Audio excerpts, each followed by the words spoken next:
Hello, I'm here at Curtis Middle School in Wichita, Kansas, in Wichita Unified School District, and we have been interviewing students here at Curtis Middle School and Wichita North High School and Washington Elementary School. These three schools have a large refugee population, newcomers as we call them in our schools.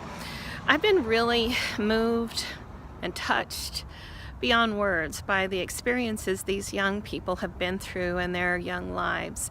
And they're here in school with American students or American-born students or students from other countries too that haven't experienced the degree of difficulty that some of these students have, fleeing from country after country, war after war, seeing family members killed, and then they end up on a plane and end up in Kansas where it gets cold.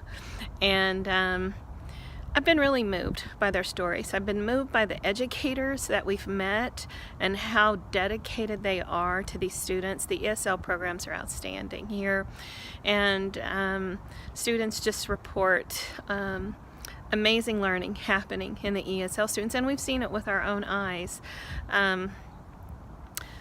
My hope for this documentary and ebook is that we can provide a tool for educators, not just in Kansas but all over the world, that are working with refugee students who experience trauma and more difficulties in life than maybe some students in other parts of the world.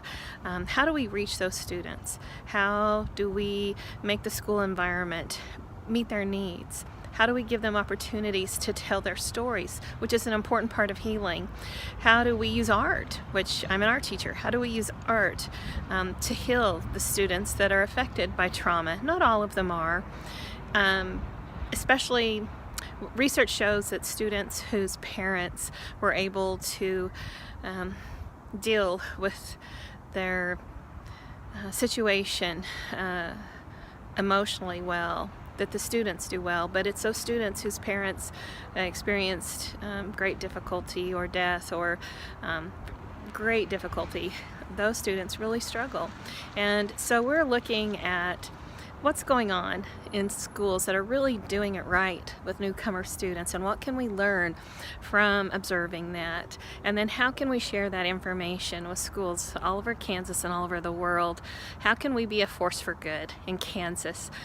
It's really an honor to be talking to these students and hearing their stories, and more than that, I'm really touched by how these students love it here and how they want to be involved in sharing how we can help them more. They are so complimentary of our schools and their life here, but all of them have suggestions for how we can be better teachers and how our schools can meet their needs better. So I'm about to go into Curtis Middle School. I hope that you really gain something from this documentary and the ebook, and I hope you can pull parts of it out and use it in your classroom or your community group, anywhere you're working around the world with refugee students, newcomers, displaced children. They need us to care. And it's just an honor to be a part of this project, and I hope you get something from it.